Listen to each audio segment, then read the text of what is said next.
2 Kings 16.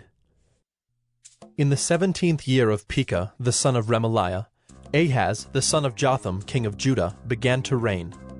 Ahaz was 20 years old when he began to reign, and he reigned 16 years in Jerusalem. And he did not do what was right in the eyes of the Lord his God, as his father David had done, but he walked in the way of the kings of Israel. He even burned his son as an offering, according to the despicable practices of the nations whom the Lord drove out before the people of Israel.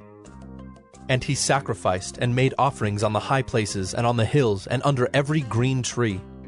Then Rezin king of Syria and Pekah the son of Remaliah king of Israel came up to wage war on Jerusalem, and they besieged Ahaz, but could not conquer him. At that time Rezin the king of Syria recovered Elath for Syria, and drove the men of Judah from Elath, and the Edomites came to Elath, where they dwell to this day. So Ahaz sent messengers to Tiglath-Pileser king of Assyria, saying, I am your servant and your son. Come up and rescue me from the hand of the king of Syria and from the hand of the king of Israel, who are attacking me. Ahaz also took the silver and gold that was found in the house of the Lord, and in the treasures of the king's house, and sent a present to the king of Assyria. And the king of Assyria listened to him.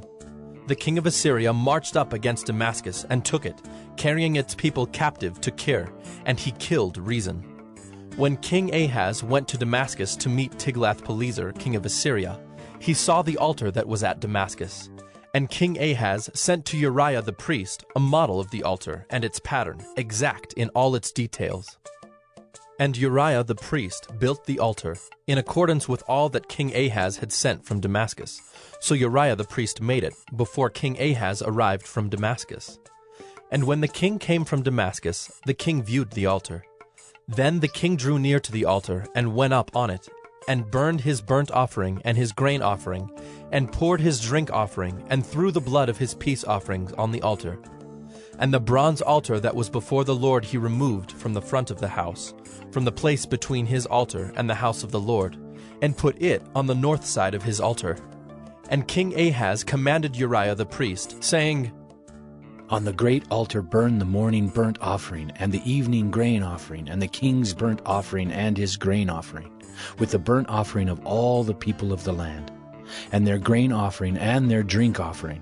And throw on it all the blood of the burnt offering and all the blood of the sacrifice. But the bronze altar shall be for me to inquire by. Uriah the priest did all this as King Ahaz commanded.